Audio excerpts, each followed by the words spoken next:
Okay, I think we can begin. Good morning, everyone around the world, or good afternoon, good evening, depending on where you are joining from. Welcome to our second day of Many Lives, Picture Frames in Context, our two-day online conference about the history and conservation of picture frames. Welcome. We had a wonderful first day yesterday, and I'm very excited about day two. Today, my name is Adam Harris Levine. I'm co-organizer of this conference with my colleague Julia Campbell-Such here at the Art Gallery of Ontario in Toronto, Canada. Our first session today is moderated by Dr. Lisa Königsberg, and I will introduce her now. Lisa Königsberg is president and founder of Initiatives in Art and Culture. An internationally recognized thought leader in visual culture, Königsberg work is characterized by a commitment to authenticity, artisanry, material sustainability, and responsible practice.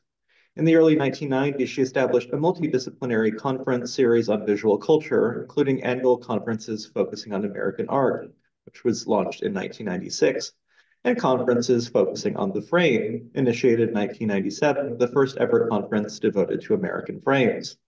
She has held leadership positions at NYU, where she has also served on the faculty at several major museums, and the New York City Landmarks Preservation Commission. Her writings have appeared in books.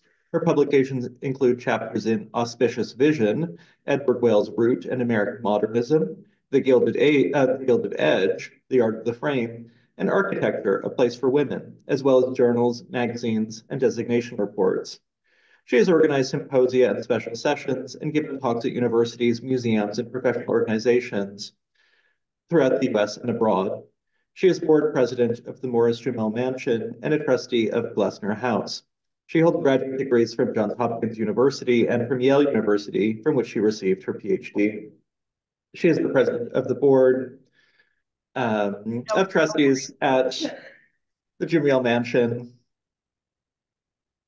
in Manhattan, and she sits on the board of trustees at Glessner House in Chicago. Please accept my apologies, Lisa. We're very, very happy to have you here, and it's just hard with multi-task, everything going on. But thank you so much for agreeing to moderate the first session, and I will hand it over to you now. Okay, fantastic. So good morning, everybody. I'm delighted to be here. And as I cautioned everybody involved in this, I'm in New York and we have a few wonky things going on with internet. So I have a backup computer next to me in the event that something goes wrong. So I'm very delighted to have been asked to moderate this session. And as per my instructions, my introductions of the speakers are going to be exceedingly minimal so as to give them the most time.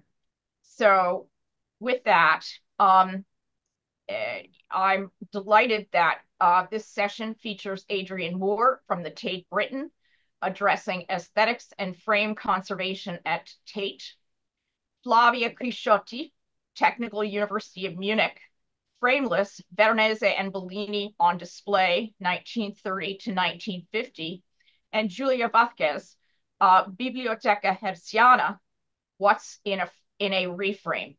So 3 fantastic topics, and I'm delighted actually to turn the floor over to Adrian, who is the first of our speakers.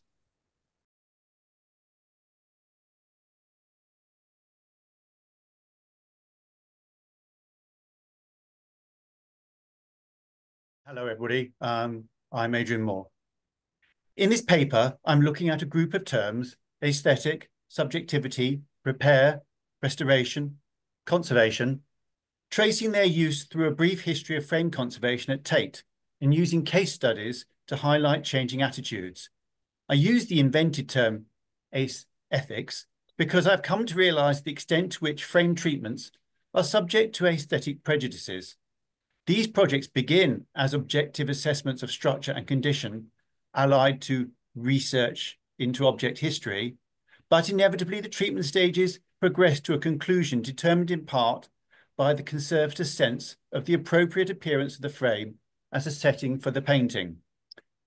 The original condition cannot be retrieved, Instead, a new one evolves, satisfying a sense of what is visually desirable, but commensurate with the age of the object. Hannah Holling describes a humanistic conservation where artifacts are seen as processes evolving and changing in time. So then, frame conservators are curating moments in the history of each frame, selectively enhancing or minimizing aspects which satisfy their own sense of aesthetic sensibilities. At Tate, the first frame conservator role began in 1981, developing into a frame conservation section in 1986. The ambition was to develop skills for conservation, restoration, and replica making. Change after 2010 saw the frame conservators situated within a wider team called Paintings, Frames, and Workshop. There is little written record of Tate Gallery institutional attitudes to frames before the 1970s. We have only the visual evidence of the incremental decisions on the frames themselves, many being brutal alterations for glazing. The mid-20th century was the period that appears to have least valued the gilded ornamental frame, coinciding as it did with the moment when many of Tate's 19th century composition frames needed care and attention, which they did not receive. When a glimpse of thinking is revealed, it is about how a frame serves the painting. Here are 5 frames made for the same painting by J.M.W. Turner, one of 7 completed works of similar format, 6 of them paired in the Tate collection. The first frame, which may date to 1846, is known to us only from an article published in 1951 by Robert C.L., commercial frame maker employed by the museum, who made the second frame shown here. He describes the Rococo frame, the first one, as flat, and identifies how the swirling movement of the frame edge is clearly and mistakenly related to the swirling atmosphere around the angel. He describes his own frame as setting the picture in and having used a formal repetition which gives a contrasting movement, allowing the rhythm of the passage in the picture full play. I don't believe the first frame, the frame maker would have related image to a frame, but that's another story. His frame was replaced by one designed in 1966 by Lawrence Gowing, the Tate Gallery deputy director. But its effect, it relies on the contrast between matte and burnished gilding. It was made at Tate for an exhibition on Turner at MoMA, New York, intended by Gowing to explore the idea of Turner as the first abstract artist. A modern artist needs a modern frame. This frame was in turn changed for a humbler painted one, which was soon removed and the Gowing frame refitted. The current frame from 2009 is a replica composition one combining ornamental elements copied from 2 of the other frames within the set of 7.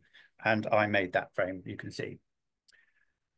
With the original frame lost, which is not necessarily the one shown here, number 1, the successive ones were subjective and aesthetic choices by senior curatorial staff, relying on contemporaneous taste. The current frame aims to situate the painting in an original historical context and end the cycle of reframing. The idea came from the frame conservation team and was offered to the curators as a solution for reframing all 7 paintings. In this slide, the sepia photograph of a portrait by Johann Zoffany was probably taken from a monograph published in 1920. The picture was a promised gift. In a letter of 1918, the donor wrote of the frame that it is a fine one, being black pearwood and gold. In a subsequent letter, she refers to the portrait as having been taken great care of. However, by 1971, an assistant painting restorer wrote in a treatment report that the frame was restored, eliminating some of the over-fussy gilded moulding, which was severely deteriorated. This treatment decision was surely mistaken, and the frame consequently much diminished. There is no visual record to back up the restorer's opinion, and no consideration was given to historical authenticity, counting for more than contemporaneous taste or convenience. I see this as the low point from which the situation henceforth improved. A growing concern with the condition of frames began within painting conservation. Journal articles were written, the first in 1978 in The Conservator magazine. These focus on the role of the frame to protect the painting and discuss glazing, fitting, and backboards. We might describe this as being about the frame as a tool. An interest in the frame for its own sake, or with the ornamented front, came later. At this time, there was a notable change in the roles of technicians who had previously also worked on paintings. As this work became the preserve of trained painting conservators, the technicians took on more frame-related work. In 1982, a senior painting conservator wrote, "During the last decade, the department has developed and established a high standard in the care of frames to provide maximum protection to paintings. The care and precision with which the work is done is the crucial factor in ensuring that the frame provides protection and is not a source of damage." He continued, "There is increasing interest in the preservation of frames as fine works of craftsmanship of intrinsic aesthetic and historical importance." He divided the frame collection into 4 grades. The highest were those forming an integral part of the artwork. Work on these frames would be undertaken by painting conservators, maybe frame conservators. The grade below were original frames with an important aesthetic and historical relationship to the painting, and frames of intrinsic value, with restoration documentation by frame conservators. Frames of the next grade would only receive repair work, as curatorial staff could replace them. The least valued were modern minimal frames, though living artists might have valid opinions about the framing of their own work. Though all this was progress, it still betrays value-based prejudices. John Anderson became the first frame conservator at Tate. His educational background was fine art sculpture. He joined Tate as a painting conservation technician, becoming interested in frames for their own sake and increasingly concerned about their condition. His initial training for the role was a placement at the Victoria and Albert Museum in London, and he continued to study as he worked on the collection. The early years of frame conservation treatments were about securing the material of frames, determining new approaches, and regularizing working practice between colleagues. In 1990, the director of the day set up a small group of staff to look closely into framing matters. An early agenda point was the need to change direction from repair to conservation.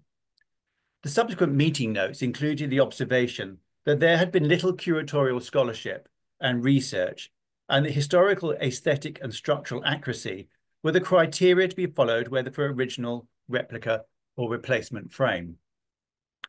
A curator commented, "The look of frames is crucial to the success of our display. When the picture emerges from the conservation department, it is apparent that the frame has not received the same amount of attention as the painting. Individual works are thus diminished, as is the overall impact of our collections display." He continued, "Interest in the picture frames has been growing in the museum's world. The look of our frames, the way we treat them, etc., will increasingly be seen by fellow professionals as a measure of how well we manage our collections as a whole. Henceforth, frame conservators took on frame historical scholarship and research into technical, traditional working practices, with the institution increasingly recognizing the value of frames conservation." A frame treatment from the 1980s is that for The Awakening Conscience by William Holman Hunt. The Frame Conservation Report does not contain a treatment brief, nor any comment that could be described as opinion on the potential final appearance of the treatment. Otherwise, it is thorough from initial survey through all treatment stages. The result is precise, bright, with a subtle wear to the gilded edges. However, little betrays the passing of 130 years. Viewers are not distracted from the painting by losses to the frame, but the appearance of newness may itself distract. One way or the other, the result is subjective. In the following 20 years, the mix between the restorative and the newly made influenced the approach to and look of completed treatments. The skill set of staff was broad, but not necessarily employing the latest conservation practices. Sometimes interns, students, or recent staff trained in recognised conservation courses introduced new methodologies, materials, or had different ideas about the application of conservation ethics to frames. Frames have an awkward place in some art galleries. At Tate, they are not classified as objects, but instead as collection management items. Some institutions avoid titles such as frame conservation or frame conservator, which possibly allows them to avoid potential awkward ethical conflicts with particular treatments. In a paper written in 2000, titled Dip, Strip, Not Quite But Almost, John wrote, stringent modern standards have to be met, but care must be taken not to compromise the integrity of what might be a contemporary frame, possibly even the artist's own. We have, therefore, had to develop a flexible approach, considering the factors of each case individually before deciding the extent and nature of the work required. There may be both conflict and anxiety here. The standards referred to are those that pertain to contemporaneous museum practice in conservation, such as using investigative scientific methodologies and ethical practices of reversibility, allied to a fear of appearing too much of an artisan restorer. The flexible approach and the title of the paper refer to the highly degraded appearance of many of the frames from the large Turner collection. Flexibility is a word that allows for almost any decision to be acceptable. On occasion, I struggle to see the interventions I make to frames as being comparable with those my painting conservation colleagues would make to paintings. And I still hear people say, conserve the painting and repair the frame, which suggests they also view matters differently. With the final few slides, I want to look at two recent treatments. In the first example on the left, with the painting due to go on loan to Forlì, Italy, the treatment brief was for consolidation and minor restoration, which grew into a more extensive project. In the second case on the right, the realization of the way in which the frame had evolved to its current appearance made further treatment more problematic without radical alteration that might entirely disguise the frame's story. The Gotch frame is probably the artist's choice. The structural alteration for glazing was completed soon after acquisition, and this change could not be reversed, there being no images of the original construction and what might be missing. The extensive water gilding on the frame would once have been as beautiful in appearance as that on the painting. Initially, the priority was consolidating the centre of each dentil, where the white layer was delaminating due to embedded nails. It proved difficult to treat the dentils without also cleaning them. Tests elsewhere on the frame showed that gilding could be safely cleaned to positive effect. As cleaning progressed along the top, the appearance seemed so notably more pleasing, and conversely the remaining dirt and losses more deleterious, that they could not be ignored, notably to the Ionic capitals along the edges of the flutes of the pilasters. These edges had delaminated, totaling several meters of losses in length. As these had been in-painted with various materials, they needed dry stripping, then filling without obscuring surrounding gilding. The unity in appearance that comes with wear and dirt may be disturbed by partial treatment. Missing ornament might be replaced on a frame that is not necessarily cleaned without disturbing this unity. But cleaning a frame without addressing surface losses or lost ornament is more problematic. The volutes of the Ionic capitals had inner surfaces with gilding almost in original condition, but with dark-edged outlines composed of dirt, bare wood, red bowl, the white layer, and oxidized gold paint. For me, this treatment had become a story of how much to restore the surface and still leave signs of age. The sides of the frame were dirty. Cleaning them revealed the red bowl, visible through gilding loss, which told a story of 130 years of handling. Though it is damaged, it has a beauty of its own. This is patina, and I would not think of disguising this with over-gilding. The outline of the volutes was finessed to be neither too patchy nor over-restored. In combination with the brilliance of gold reflecting on gold, I found the overall form beguiling. As the pilasters were cleaned and flute edges restored progressively from the top downward, the concave forms shone once again. I found it hard not to see this treatment as being about recreating a beautiful appearance, one that satisfied my own aesthetic sensibility.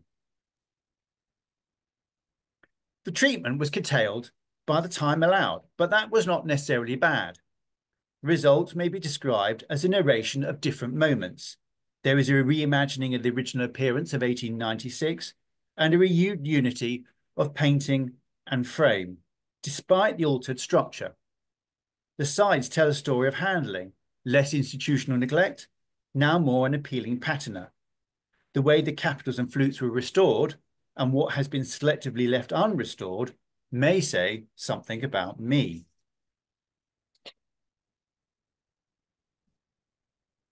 This standard English car frame dates to the 18th century, with losses and later additions.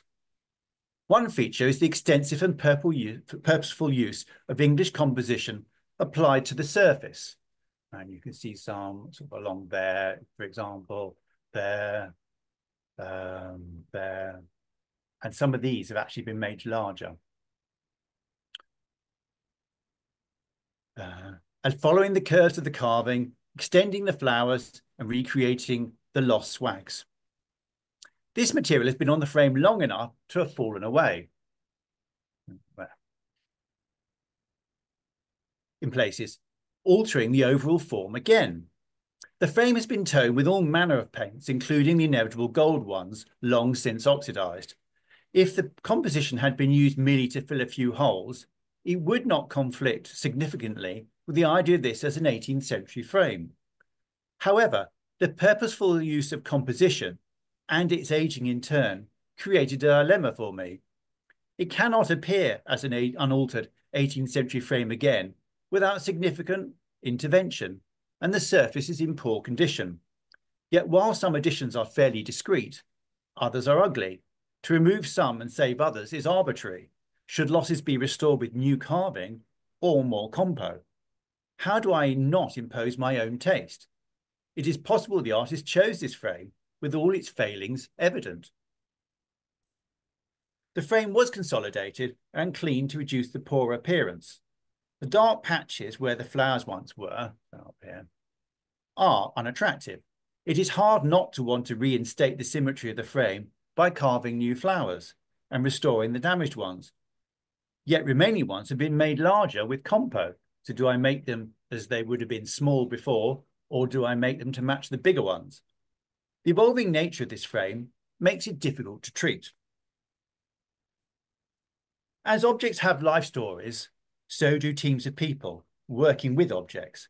Job roles in institutions pass through cycles, and individuals bring their own mix of skills, training backgrounds, and sensibility with which they respond to the ethos and practice developed by their predecessors. Having a separate frames team developed purpose, created strategies, a guiding ethos, and brought conservation, restoration, replica making, and scholarship together.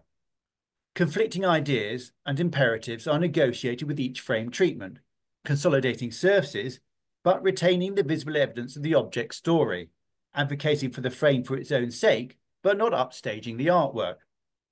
Even if I modify the frame appearance with my modifying the frame appearance with my interpretation of an ethical approach, even if I modify the frame appearance with my interpretation of an ethical approach, nonetheless, my own sense of aesthetic appreciation is unavoidably as much part of my frame treatments as any conservation-led process. And that is the end. That was a very interesting and stimulating talk. And thank you very much. And what it has been suggested by the organization is that all three papers will be read, and then we'll proceed to questions. So with that, I'd like to turn to Flavia Crisciotti. Yes. who will speak about Frameless, Veronese, and Bellini. The floor is yours, so to speak. Thank you.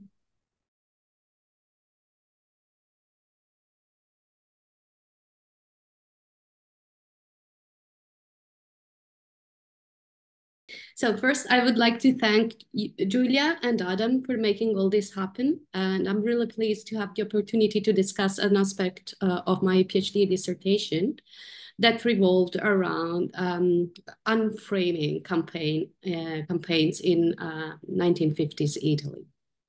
So let me start. At the corner of room 3 on the second floor of the Doge's Palace in Venice, a large screen standing on a pedestal provided a resting place for the Pietà by Renaissance artist Giovanni Bellini. The mounting mechanism was not particularly complex. The painting was attached through 2 wires to the upper wooden rail. It was, however, instantly arresting because of the absence of the picture frame. This absence must have made a vivid impression on Bernard Berenson's several visits, as he recalled in 1953 that, I quote, "Following the example of the Bellini exhibition, it is now sweeping the mania for showing the old master paintings almost as if they were corpses barely wrapped in burial clothes," end quote. In the Burlington magazine, Roberto Longhi predicted this most daring method of presentation may in certain cases provoke controversy, but will end, I believe, in being widely imitated, end quote. So, and somehow Roberto Longhi was not wrong. So here, as elsewhere in the years surrounding World War II, in Italy, the frame turns out to be one of the core issues confronting many protagonists of museography.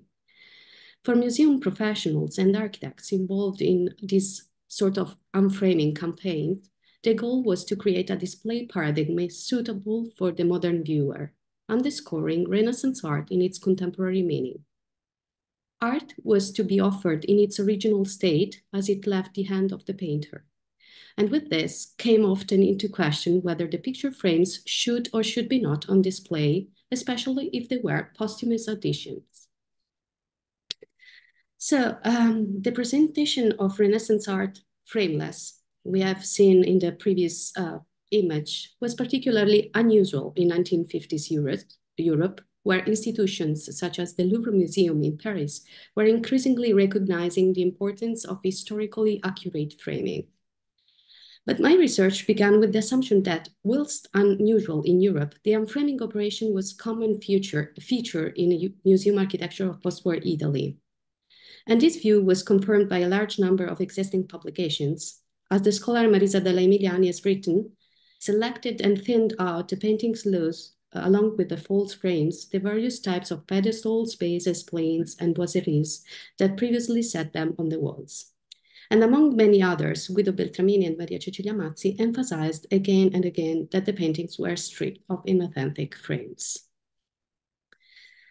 Slowly, however, picture frames did begin to appear during my research, first in architectural magazines, including Quadrante, Casabella, Domus, Spazio, then in installation photographs, and then emerging even more slowly in the drawings by famous architects such as Carlo Scarpa, Franco Albini, or Ignazio Gardella.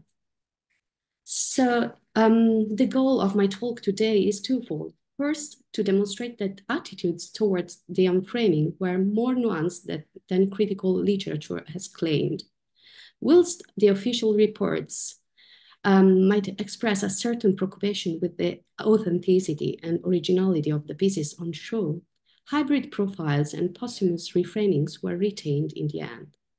And second, to highlight how specific details of the 1950s display strategies place them within the long-standing museum tradition. So I will do so by focusing on what exactly an unframing or reframing operation meant by analyzing 2 works by Renaissance artists. So the first is The Feast in the House of Flavia by Paolo Veronese. A lavish frame stands above one of the Veronese's most admired canvases, The Feast in the House of Levi. The profile spans the entire width both of the canvas and of the room, almost 13 meters. At the time the gallery reopened to the public in 1948, the architect Carlo Scarpa and the museum director, Vittorio Moschini, had been undertaking a uniform reframing of the collection for some years. But they did not intervene on the frame in question, which was an unsettling element that had the most prominent location. And they also left in place the frame around the Pietà by Tiziano. Although their embellishments and joineries indicate that both frames were assemblages of existing and new elements, so namely they were unoriginal, the pieces remained on display. And with their shimmering decorations, the two frames even stood out against the ivory-colored walls of the 1948 arrangement. So to understand fully the choice of Moschini and Scarpa, it is necessary to examine these frames carefully. So the frame of the Pietà consists of several decorative elements: a centered bay-leaf torus on the top edge, cross-cut acanthus, dentils, enriched guillage, raking leaves and hollows, astragals, and double beads.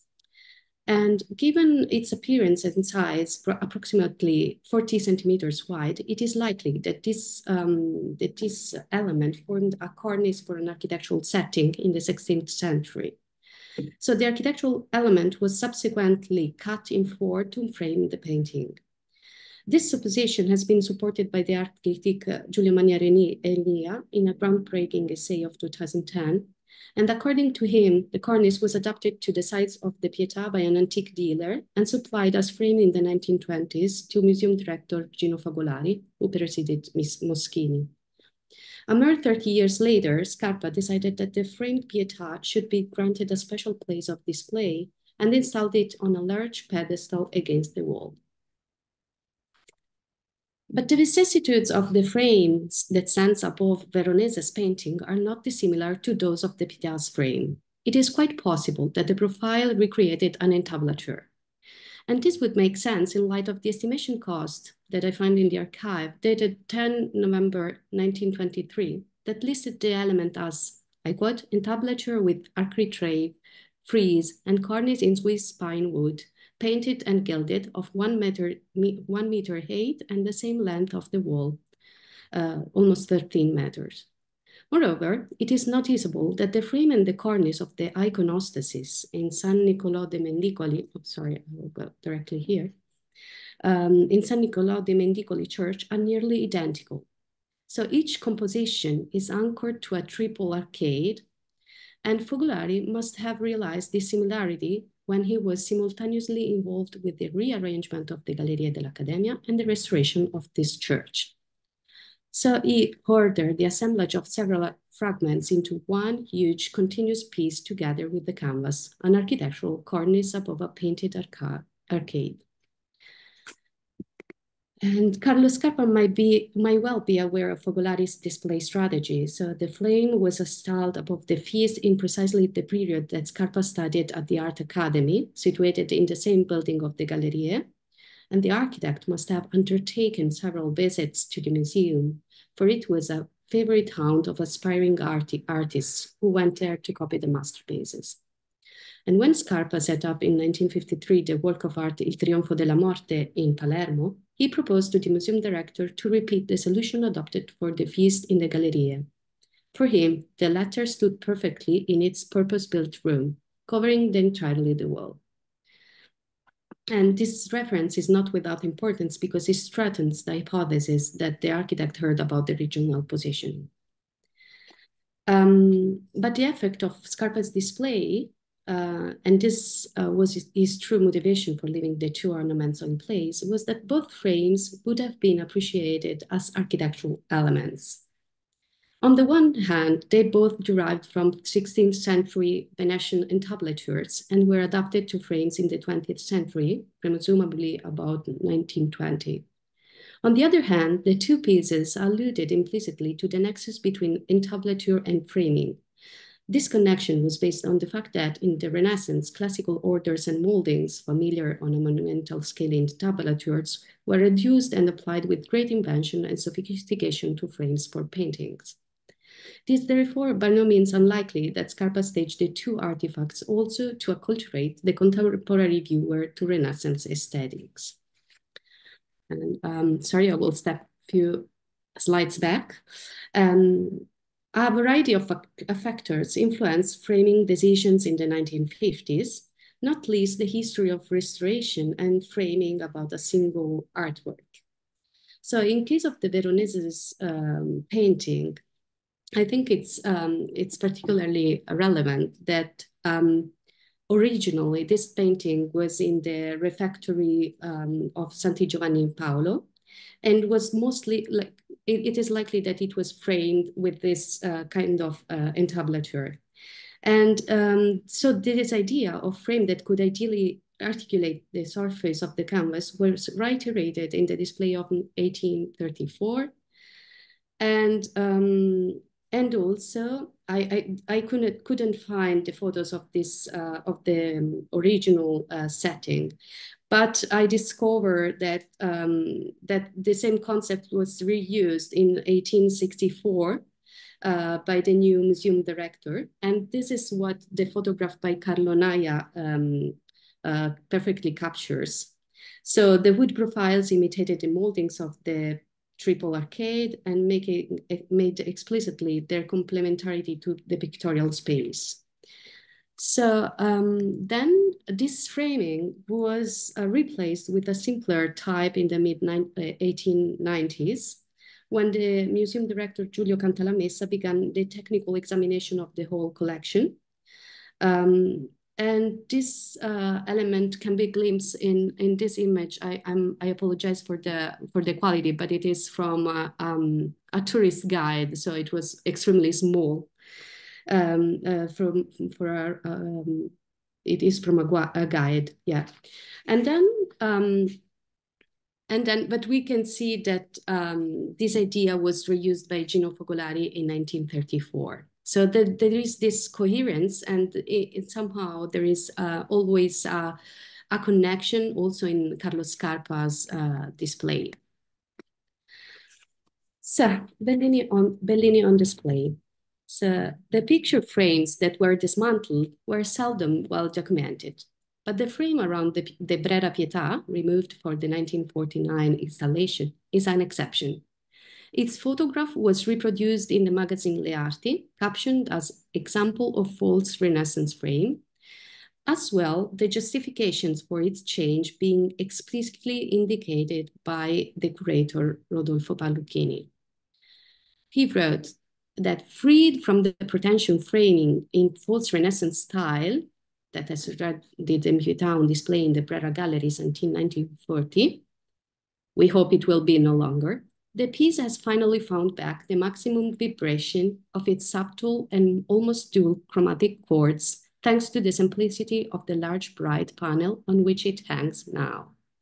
On such a picture frame, which is worth reproducing here in all its bad taste, comparable only to the false Gothic frames in the Royal Museum of Fine Arts, Antwerp, it is useful to approach the framing question in general. And it continues. But it was in reaction against antiquarianism, the spread, as Palluchini calls it, bad taste of generating imitation Renaissance frames, that the frame on the Brera Pietà was dismantled.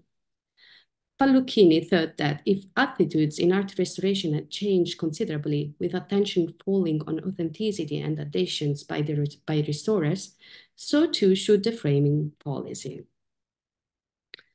Yet there is reason to suppose that the practice of supplying Renaissance paintings with reproduction frames was typical at the beginning of the 20th century, notably when the director of the Pinacoteca di Brera, Corrado Ricci, commissioned the frame for the Pietà in 1902-1903.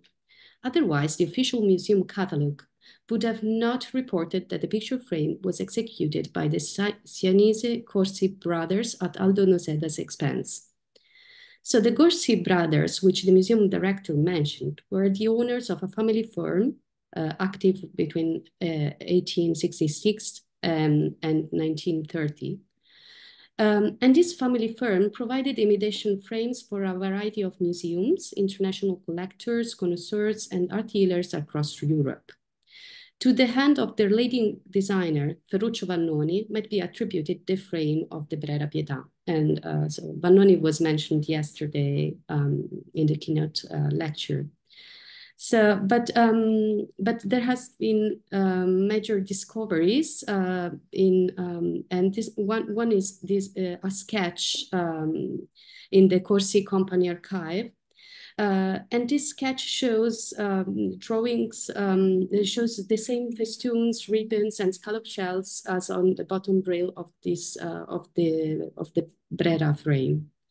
Attributable to Vannoni is another Bellini in the collection of the Pinacoteca di Brera, the Greek Madonna, which interestingly relates to the Pietà frame.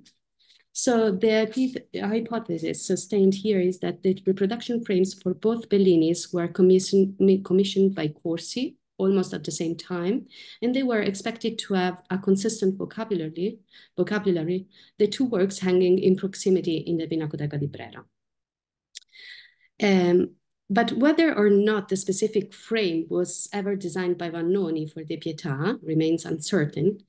Examining his activity can help us understanding what met Pallucchini's first disapproval. So after a decade in the Corsi workshop, Vannoni began in 1925 to supply frames for Duven brothers, although he never worked exclusively for their firm.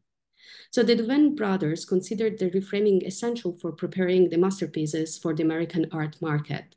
And the frames played a significant part in facilitating the purchase for record sums of numerous Italian masterpieces.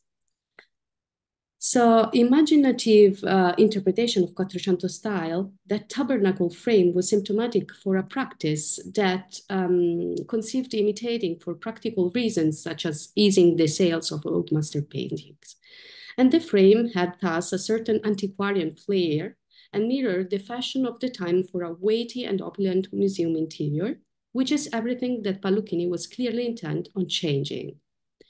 And there are like several passages in the article he published in the Arti, but basically, I think this passage perfectly summarizes what Pallucchini wanted to do.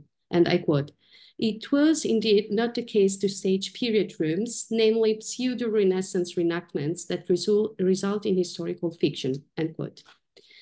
And in the article, Pallucchini frequently emphasized the words fiction and false, as he considered the Pietà frame a magisterial demonstration of fraudulence more than of craftsmanship. So here we can see, like, this is a photograph of the 1935 exhibition at the Petit Palais in Paris, and the Brera Pietà is in its frame, imitation frame. Then we can see here the installation by Pallucchini and Carlo Scarpa.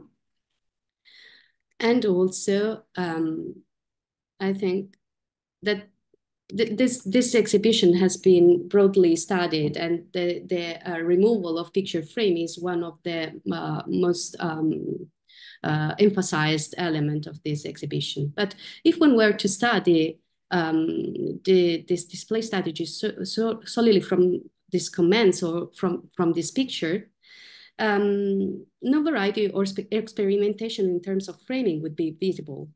And the considerable limits of such records are made evident if one considers the Rizzo room of the Doge's Palace. So we are talking about the same exhibition in 1949, where the paintings St. Jerome in the Desert, the Barbarigo altarpiece, and an unidentified Madonna, all by Bellini, were presented in their splendid period picture frames.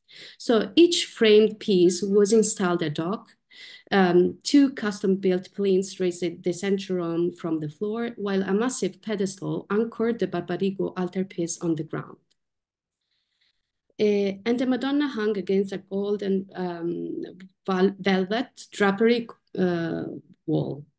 And also, I think it's relevant, another photograph I found in the Branzi archives and previously unpublished, which shows the Madonna in Adoration of the Sleeping Child, part of the private collection Contini Bonacossi, and it is in its presumably original Venetian frame with an array of blue and golden colors that match the chromatic combination seen in the ceiling of the exhibition room, as remarked attentively by the curator of the exhibition.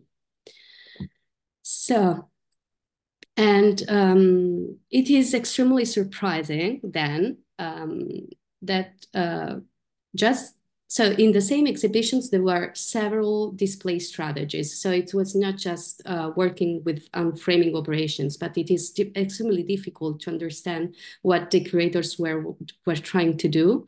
And mainly was there was an experimentation in act. But it's also very, very interesting that just the 1 year after this exhibition, the Brera Pietà was got back to the museum, to the Brera in Milan, and was reframed in its imitation frame, the Corsi's frame, and this is also the current condition. So this frame is still on display. And in conclusion, establishing what architects and museum directors were really trying to do is complex. Although their framing policy had its formulaic side, it was never adhered to rigidly, and their framing was an elastic concept. So just like the contemporary restorers who worked on a case-by-case basis, making objective judgments of each individual painting, architects and museum directors appreciated specific frames on their own terms. And the process of unframing involved sometimes the study of picture frames themselves. So which is, for me, one of the most relevant aspects in my research, because sometimes when frames appear in photographs of the period, it is very likely they are original. And I would like to conclude by spending a few words on the Bellini's Pesaro altarpiece, because this is a photograph of the 1949 exhibition. And this picture frame is defined by the scholar Caroline Campbell-Wilson as an Albertian reworking of the Gothic tabernacle frame. So the structure is basically architectural in nature, with an elaborate unbroken entablature supported on pilasters. And the frame has also a structural function connecting multiple painting panels as a whole. So in 1948, this same piece was restored at the Istituto Centrale di Restauro and exhibited without frame, according to the stances of the Istituto Centrale di Restauro director, who at the time was Cesare Brandi. And for Brandi, it was paramount to reveal the performed treatment. So he justified the presentation of the frameless paintings as a temporary condition for showing the restoration work. But at the 1949 exhibition, the Bellini's Pesaro altarpiece was redisplayed in its picture frame. And Campbell-Wilson has aptly noted that the 1949 display was undoubtedly the one originally intended and would seem to indicate a correction of previous incorrect reassembly of the frame. So in other words, while analyzing what frame to remove and to keep on display, somehow the institutions or curators were studying what that's picture frames. So I would say that it's a first interest in the originality of frames.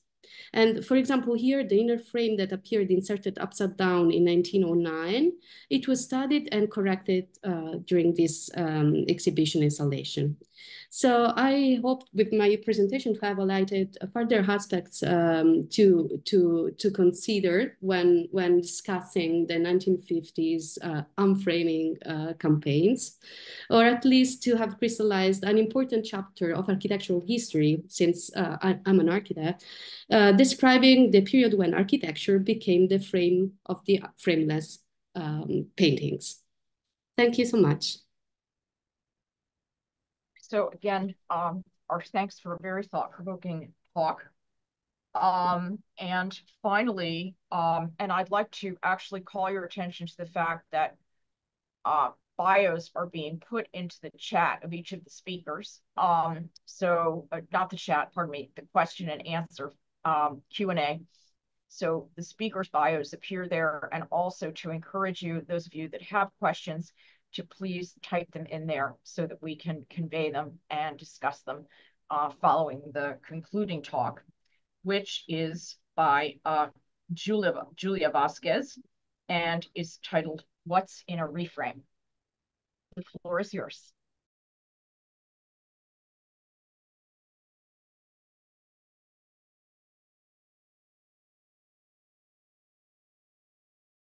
Okie dokie. So I want to begin by, of course, thanking Adam and Julia for organizing this wonderful event, which has been such a pleasure so far. So without further ado, I'll get started. Sometime between 1985 and 1986, Brenda Richardson, then the assistant director of and curator of painting and sculpture at the Baltimore Museum of Art, made what should have been an uncontroversial act of collections care. She reframed the many paintings by Henri Matisse in the museum's permanent collection. The reframing of these paintings was occasioned by the renovation of what is still known as the Kohn wing of the museum, named for sisters Etta and Clarabelle Kohn, who donated their world-class collection of modern art to the BMA in 1949. This collection instantly made the BMA the unlikely mecca in the United States for work by this artist. When the Kohn wing reopened to the public on June 15, 1986, one of its main galleries was entirely dedicated to Matisse, hung with 42 of his canvases, among them his largest and most beloved, Blue Nude, Large Reclining Nude, Interior with Dog. The walls had been painted white, the floors covered in a muted gray carpeting. Sculptures appeared in simple glass cases or mounted on pedestals. The paintings, likewise, were no longer displayed in the wood and plaster frames with which they had come to the museum, but instead in metal strip frames. Simple, austere, ostensibly subtle. And I apologize for the quality of the image on the left, but I couldn't find many images of this installation for reasons that will make themselves clear in just a minute. Virtually no part of the Kohn wing reinstallation seems to have inspired as much controversy as these frames. The museum going public was offended on behalf of the Kohn sisters, in some cases on behalf of Matisse himself, to see the paintings reframed in this way. It is hard to predict how Matisse would have responded to this choice of design. Surviving letters between them suggest that Matisse himself connected the Kohn sisters to their framer in Paris, the same framer that likely furnished them with the gilded compo frames for which they had a taste. And yet, in personal correspondence dating to 1916, Matisse wrote that he was very opposed to frames, and particularly heavy frames that surround the paintings with a yellow color. A modern painting, he believed, has no need for a frame. It should have a simple border at most. Photos of Matisse's studio suggest that he took his own advice, displaying his paintings with a simple frame or no frame at all. But audiences to the paintings on view at the BMA in 1986 thought their new frames antiseptic, cold, even mechanistic. I move from picture to picture, one critic wrote, with a sharpening sense of joy diminished. Matisse's comments presaged the simple strip frames in wood or metal that are still in use in many museums of modern art. And in fact, curators of modern art vocally defended these frames against the ornamental dealer frames, whose colors and shapes were often at odds, they judged, with Matisse's own decorative instincts as a painter. Nevertheless, when Doreen Bolger was hired to the position of director of the BMA in 1998, among her first decisions was to retrieve the Kohn sisters' gilt frames from museum storage and restore them to their canvases. We know that Matisse made comments about not liking elaborate frames, she explained. But there have been strong feelings in Baltimore that the Kohn's frames should go back on the Matisses. Framing, she simply concluded, is subject to interpretation. So much kerfuffle for an object historically so overlooked. So many unexpected stakeholders in reframing are exposed in this single story. The artist, the collector, the curator, the public, to say nothing of the dealers that sometimes intervened when paintings moved from artist studio to private collection, then private collection to public art museum. And yet the Baltimore reframing was not an isolated incident, nor was the controversy that it provoked. In the second half of the 20th century, just as modern artists themselves were, perhaps in the school of Henri Matisse, foregoing frames entirely, a sudden upswing of scholarly publications, museum exhibitions, and major sales across Europe and the United States made frames for the first time in history a subject of art historical fascination. In 1999, Carol Vogel, then arts reporter for the New York Times, took stock of a veritable epidemic and correspondingly unfolded in museums of European art across the United States. In recent years, she observed, curators armed with new information about how artworks were originally framed are becoming fussier about authenticity. The J. Paul Getty Museum began the process of reassessing the frames collection in the 1980s and reframed 300 of its paintings in anticipation of its move to the newly constructed Getty Center in 1997. In 1986, the Art Institute of Chicago took inventory of the 3,800 frames in the museum's possession, and within the next couple of decades, it began reframing the permanent collection gallery by gallery. Between 1990 and 2000, the National Gallery of Art in Washington reframed approximately 200 of its paintings, and plans had been made to reframe 120 more. In a series of events not unlike those that unfolded in Baltimore, in the mid-1980s, the Solomon R. Guggenheim Museum swept the late 19th and early 20th century canvases that had been donated to the museum by art dealer Justin Tannhauser in 1965. Replacing the ornate gilded frames thought to have been chosen by Tannhauser himself, with the white shadow frames preferred by then director Thomas Messer. In 2006, the Guggenheim subsequently launched the Tannhauser Frame Project to search for new frames for these paintings that could be judged historically and aesthetically valid, over and against the changing tastes of either the collector or the museum's previous directors. And here you see the results of one attempt at this.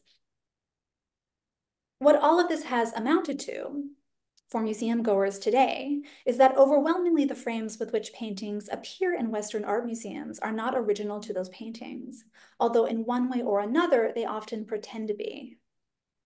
From the melee of the 1980s and 1990s seem to have emerged two new categories of frame that express the priorities and prerogatives of a curatoriate newly armed with research, publications, and exhibitions addressing the long history of framing, and that could newly inform their practices of reframing. These categories of frame, called antique frames and reproduction frames, respectively, are categorically different. But they express a shared, distinctly modern desire. That is, the desire for something approximating historic and aesthetic validity, whatever that might mean. When framers and frame dealers discuss antique frames, sometimes called period frames, they seem to refer to any kind of frame that predates modernity, irrespective of design, style, or typology.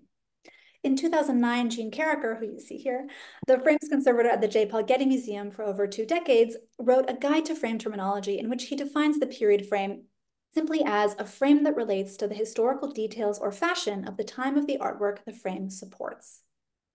The Getty is a museum that actively strives to present its collection in antique frames, so this is a category of frame with which Carricker has some direct experience. He explains that the process of choosing a frame begins by determining the period or date of the work to be displayed and its style, country, and region of origin. A search then starts for an antique frame with characteristics that match that of the artwork. Antique frames cannot be made. They must be found, whether in museum storage vaults or on the market. Dealers like Arnold Wiggins & Sons, Paul Mitchell Limited, Julius Loewy Frame and Restoring Company, and Eli Wilner & Co. jealously safeguard frames from across history in their storerooms, sometimes in the hundreds, each patiently awaiting the arrival of a painting for which it is the perfect match. A perfect match, Carricker tells us, consists in a painting and a frame that are both from the same period and the same region and exhibit the same style. Frames that correspond to this category, to judge by the use of the terminology in the discourse, can be smooth or carved, gilded or black, geometric or zoomorphic in their motifs. The terminology by itself says nothing about what this kind of frame might look like from the standpoint of its design. The only criterion for inclusion in this category, it seems, is that the frame is old. In her history of the Julius Loewy Frame and Restoring Company, Deborah Davis reflected on what she perceived was the lure of antique frames, writing that antique frames in their seemingly infinite shapes and sizes are beautiful mementos of bygone days. Age seasons their color, adds character to their composition, and increases their value. Even tiny wormholes suggest that history has been at work, marking the passage of time. What is strange about the nomenclature of the antique frame is just how markedly it departs from others across the history of frames. Frame designs are often named for the artists that invented them, like the Salvatore Rosa and Carlo Maratta frame designs, or the architects from whose work their designs were derived, like the Herrera frame or the Sansovino frame, or even the political period to which they date, like the Louis XIII, Louis XIV, and Louis XV frame styles, supplanted by the Napoleonic Empire frame styles. Under the right circumstances, we might refer to a period example of any one of these designs as an antique frame, but it certainly was not antique when it was made, nor when it was first put to use.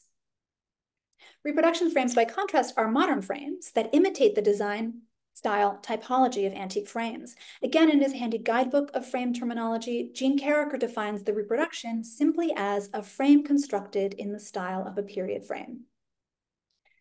This is to say that a reproduction frame takes on whatever stylistic characteristics the painting for which it is intended might demand, depending on its period, place of origins, and style, and according to the judgment of its framer.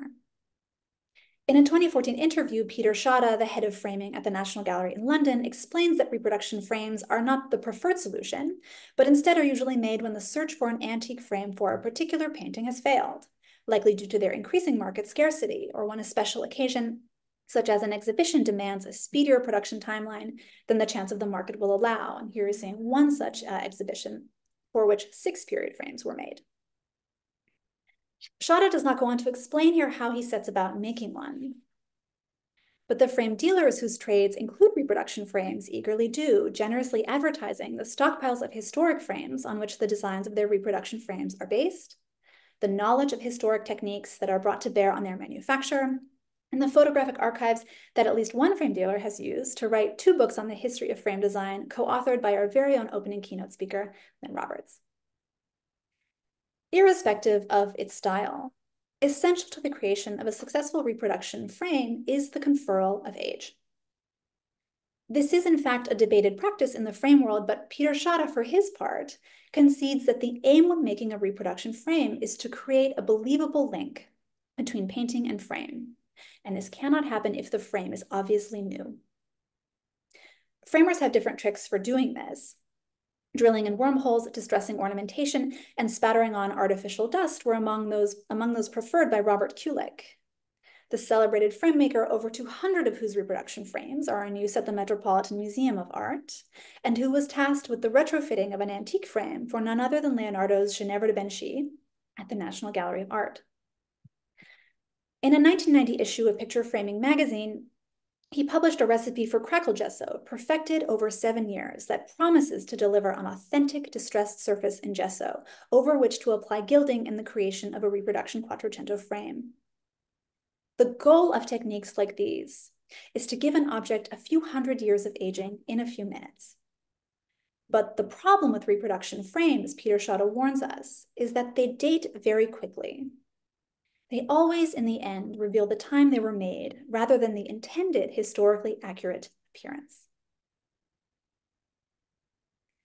There is a sense in these conversations by frame curators, frame dealers, and frame makers of an unspoken understanding, perhaps even a lament, around the intractability and ultimately the irreversibility of time. The search for authentic, historically accurate, or original framing solutions that motivates the use of antique and reproduction frames makes palpable the ever-widening gap between where and when their paintings have landed and where and when they were born. The repeated use of language like this to describe framing raises tricky questions about how or to what extent drilled wormholes and fabricated craquelure can be thought to constitute authenticity, accuracy, or originality, and especially why these qualities are the most desirable in a frame. In 2000, just after the reframing frenzy of the 1980s and 1990s, New York Times writer Daniel Schneider asked similar questions for the magazine Art News. In considering the appropriate frame for a painting, he determined, museums are, in essence, choosing among divergent notions of authenticity, whether that means the artist's views on framing, if known, a historical pedigree that parallels that of the canvas, or the visual properties of a painting. However one defines it, this desire for authenticity is the symptom of a singular affliction, that of melancholy, the very condition with which Michael Ann Hawley diagnosed the field of art history some years ago. This branch of scholarly inquiry that we call the history of art, she writes, may be genuinely devoted to recovering what has been lost or forgotten about the visual world of the past. Nevertheless, the work that we encounter there on the museum wall is inarguably as materially present in this world as it was in the world from which it came. Antique and reproduction frames play on the art historian's fantasy of some kind of return to the point of origins of the work of art. Of course, a true return to a point of origins would consist in a frame that looks new, that looks the way it would have looked in the period to which it pretends to belong, when so-called antique frames were not yet antique, and when there was no perceived need to reproduce them. This kind of return is also, as drilled wormholes and fabricated craquelure tacitly admit, impossible. If stories like the 1986 Baltimore reinstallation give a sense of the many stakeholders in reframing, then antique and reproduction frames set the stakes. In the catalogue to his exhibition, The Art of the Picture Frame, staged at the National Portrait Gallery between 1996 and 1997, curator Jacob Simon writes that the picture frame has existed for as long as pictures have been movable. Now, this is not an image of that installation. I could not find an image of that installation, but it is an image of an installation that might give us a sense of what it looks like to look at frames denuded of their paintings, as opposed to paintings denuded of their frames, which we just saw in the last talk. So the picture frame has existed, Jacob Simon tells us, for as long as pictures have been movable. And this is true in more ways than one. Pictures travel in time and in space. And reframes are asked more often than not to negotiate distances in time and space, and especially in context. When Thomas Messer replaced the gilded frames on the Tannhauser collection at the Guggenheim with his white shadow frames, he explained his thinking as follows. Given our concentration on 20th century painting and the contemporary nature of our building, the use of historic framing seems to me anachronistic. What Messer seems not to have realized is that however seemingly retrograde in style or advanced in age, there is no reframe. That is not an anachronism. Reframers do not get to choose whether or not a reframe is anachronistic. They choose only to what it is anachronistic, or better phrased, to when, and especially to where. Antique and reproduction frames exist to collapse the gap between this world, as Holly phrased it, and the world from which their paintings came. They exist, in other words, to defy anachronism. In the age of reframing, there is only one category of frame before which the sovereignty of anachronism necessarily falters, the frame d'origine. Herein stands the altar at which the reframe worships. A fascination with the original frame is present in the historiography of frames and framing practices as early as its foundational text, The Art and History of Frames by Henry Heidenreich, a mid-century fourth-generation framer famed for his mastery in designing and making frames to order, especially for the enhancement of particular paintings. In this text, a survey of the frame styles that characterize the history of frames from the Middle Ages to the moderns, Heidenreich recites by now familiar dicta regarding the framing of paintings in either an appropriate old frame or a modern reproduction made after an old frame, thus anticipating many of the precepts that would guide reframing practices in the decades to follow. But Heidenreich's essential survey, in addition, gives voice to what remains the central doctrine of the framer of collections of early modern European paintings. Often an old master is at its best in its original frame. Heidenreich does little more about the matter except to wax pessimistic that an original frame is a frame generally unavailable to the modern day framer. This is a pessimism that expresses itself in his own frame-making practice, seemingly the only to include not only antique frames and the reproduction frames that closely take after them, but also frames with designs that, while evoking historic models, were created for and with artists, dealers, collectors, and designers of the 20th century. Heidenreich confesses that although these frames are designed to look old, they are not supposed to resemble any particular antiques, but rather to summon up a mythical past. By comparison to the original frame, this is, in Heidenreich's thinking, perhaps the best that an antique or a reproduction frame can do. Nevertheless, Jean Carricker's useful handbook to frame terminology once again offers us a fuller picture of what framers since Heidenreich understand constitutes an original frame, and how such a frame compares to those in which reframers trade. Carricker defines the original frame as a frame that was either conceived and executed for a specific artwork or purchased for it by the artist or first owner, and from which it has not been separated. Whether a frame is original can be determined, Carricker advises, by means of clues provided by inventories, heraldry seals, or written inventory numbers on the back of the frame. In short, by the usual markers of provenance. And this is not one such label that would help you do that, but it was too good to resist. So this definition is one as capacious as any in Carricker's book. It specifies virtually no origins for this kind of frame, demanding no particular maker, whether a framer or the artist, nor any single curator of its pairing with its canvas, whether the artist or his collector. As with antique and reproduction frames, the original frame is a category that can accommodate any design. The only demand made of a frame classified according to this type is its inalienability from its painting, a thing from which it has not been separated, and therefore of whose place and time of origination it is the guarantor. In this, the original frame has a spatiality and a temporality to which the antique and the reproduction frame can only aspire. When Michael N. Hawley speaks of art history as a melancholic discipline, she speaks of the sense of loss that results when the effort to retrieve the past inevitably fails. This is perhaps the spirit that haunts the gallery space. In this same text, Hawley invokes a sister sympathy, that of nostalgia, a homesickness that gives us a start and initiates a chain of associations older than we feel we actually are. This surely is the spirit that animates the Framers' Workshop. With all of this in mind, perhaps it is worth revisiting the terms of the controversy that attended the reframing of the canvases by Matisse at the Baltimore Museum of Art in 1986, and reconsidering, however briefly, what was at stake in it. The criticisms provoked by this event were arguably less about the strip frames that had been affixed to the Matisses than about what had been lost in the process of removing the compo frames that had preceded them. Robert Harris of the Baltimore Sun focused largely on the shock that he experienced upon seeing the narrow bands of shiny metal that so dominated the refurbished cone wing after its unveiling. But he also regretfully and revealingly mused that what was preferable about the old installation, that is the installation of the cone wing in which the Cone Sisters' wood and plaster frame still appeared on their canvases, was that it kept something of the crowded, authentic, lived-in Biedermeister aspect of Clarabelle and Etta Cone's art-picked quarters in the Marlborough apartments on Utah Place when it was still self-consciously grand. The BMA archives are rich with photographs that suspend this apartment in its self-conscious grandeur, capturing a sense of the authenticity to which Harris here refers. For Harris, this is the Heidenreichian mythical past that the Cone Sisters frames made it possible for longtime visitors to the BMA to recall, which metal strip frames could not. In a seminal essay titled The Sovereignty of Anachronism, George D.D. Huberman reflects much in advance of Michael N. Hawley on what it is to encounter an object displaced in history. Whenever we are before the image, he reminds us, we are before time. Frames tell us where exactly we stand. Thank you.